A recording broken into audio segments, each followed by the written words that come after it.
Hi, this is Dave from Dyson Bikes. One of the common questions we get asked is how do I remove the wheel and electric motor from my e-bike?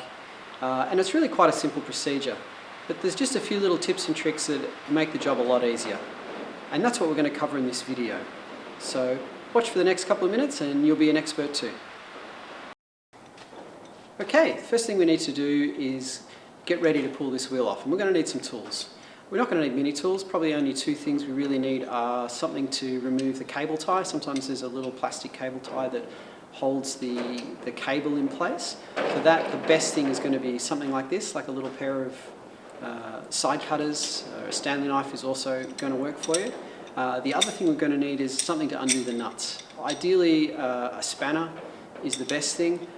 Most of our bikes use an 18mm nut, so you'll need an 18mm spanner, or also one of these adjustable wrenches works as well. But a spanner is just a little bit better. It tends to fit on the nuts better and causes less problems. A little bit smaller too, so where it's a little bit tight with the derailleur and things in there, it just makes life a little bit easier if you've got the spanner rather than the adjustable wrench.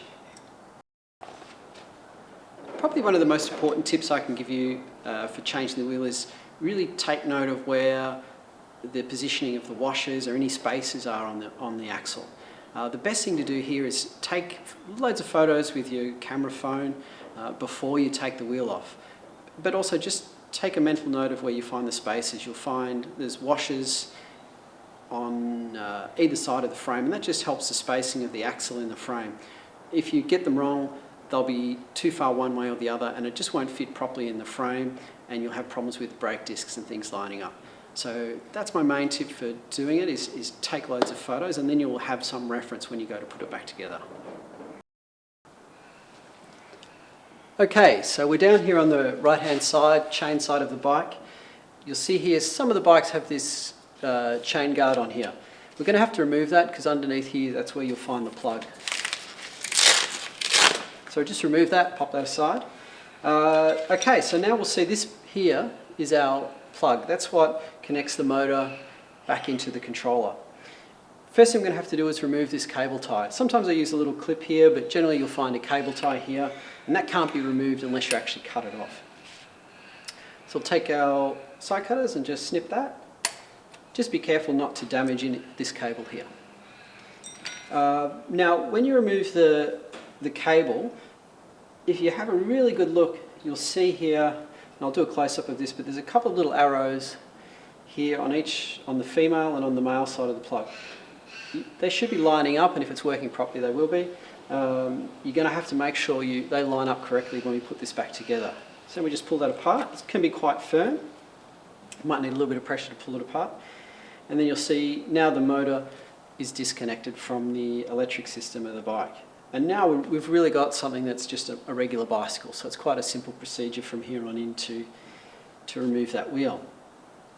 So next thing we want to do is this little cap on this particular bike. Just a bit of flexing, bit of wiggling, and that will come back. And as I mentioned before, you've already gone in, I hope, and taken some photos of where the washers are. On this bike we've got the nut, then a thicker washer here on this side.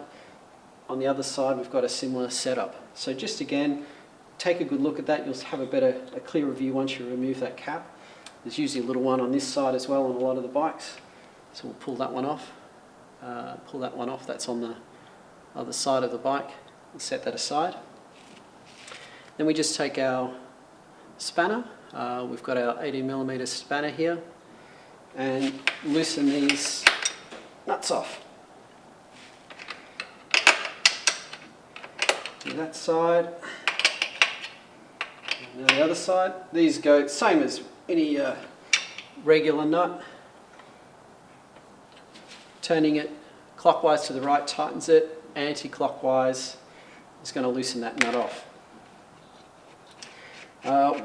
On this side, I find you have to take this nut all the way back, all the way off. The reason you need to do this is to make sure it's out of the way, because it will hit on this derailleur here. If you leave it on, you won't be able to get the axle out of the frame. So now we've taken that nut all the way off. On the other side of the bike, we've just loosened that other nut, just backed it off but not removed it completely. That's about it. Now we're ready to drop that wheel out of the frame. With this bike we've got a disc brake, so it's really simple, it's just going to drop straight out. So just hop up, we've got the bike on the stand, and this isn't in shot, but we just rock the bike up on the stand, and on this bike it's nice and easy, it's just dropped straight out. And then just wiggle it out. It takes a little bit of work around the chain.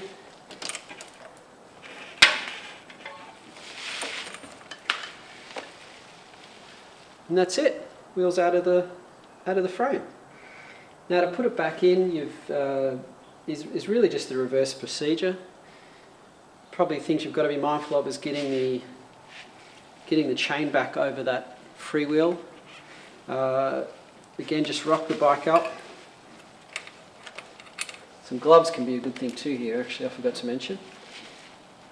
Sometimes the bikes can get a little bit greasy. So can we see that? Yep, just in shot. Okay, now this can get a little tricky. If we have a look on the axle here, there's two flat sides and also there's a little bit that's milled out here to take the cable. That needs to be facing down. That's quite important. That's make sure that if any water gets in here, it's going to just roll out with gravity. And these little flats need to line up with the slots in here.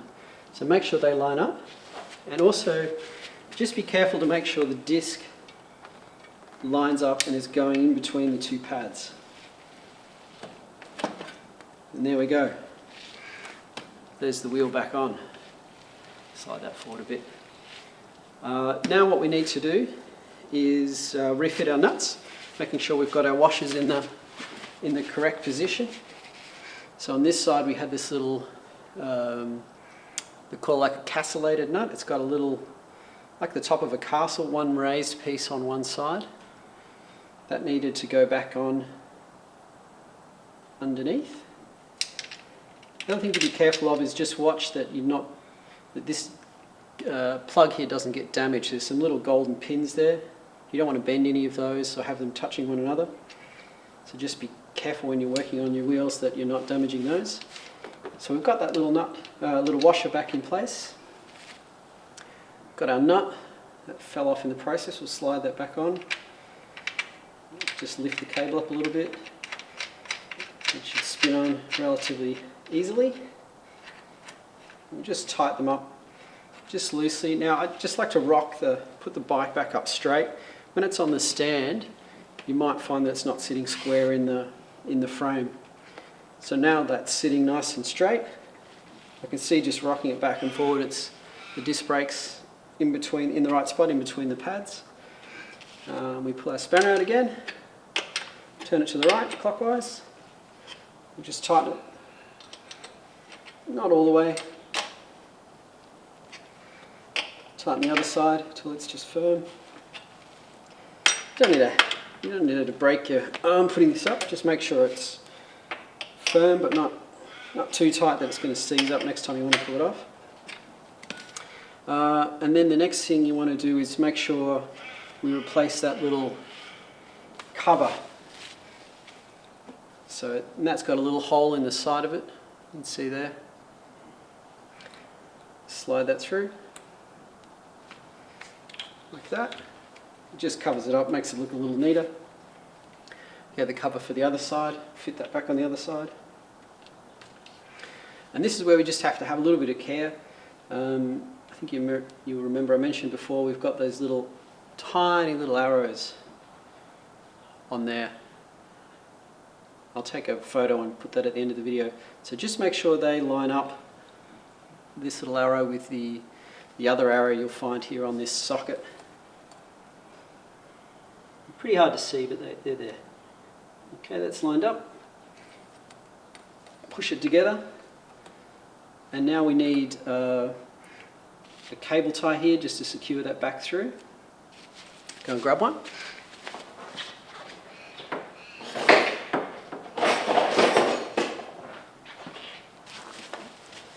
So here's our cable tie.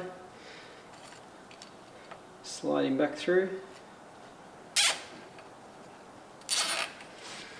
Tighten that up, trim it off, and then we can refit our little cover.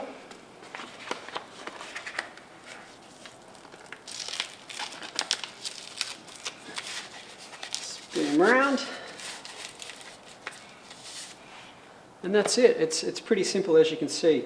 Main thing, as we said, just to remember again, was have the right tools on hand before you start. Take some photos and really make sure you've got all your washers and things back in the same place they were when you began. And that's about it.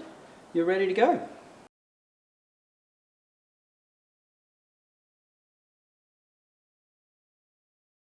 Okay, so we'll just look at if you need to pull the front wheel off the bike with the hub in it. Really very similar procedure. You've got to deal with the plug, positioning of the washers. Probably the main difference is going to be with your rim brakes rather than disc brakes. You need to either back off the brakes so the brake pads can clear the tyre, or if it's a flat and the tyre's flat, you can usually wiggle it out without having to worry about touching the brakes too much. But it is easier if you loosen them off a little bit. Again, just be mindful of the position of the washers and making sure your arrows line up on the plug, which you'll find generally is attached to the fork here. You'll have a little cable tie here, just making sure really that the cable's not going to get caught up in the wheel later on. Make sure those things are refitted. And yeah, that's about it. Very similar procedure to changing the rear. Okay, I hope you found those little tips and tricks helpful for when you need to remove the wheel from your e-bike. But if you need any other further advice, please feel free to get in touch with us at Dyson Bikes. You can find us at dysonbikes.com.au. Thanks for watching.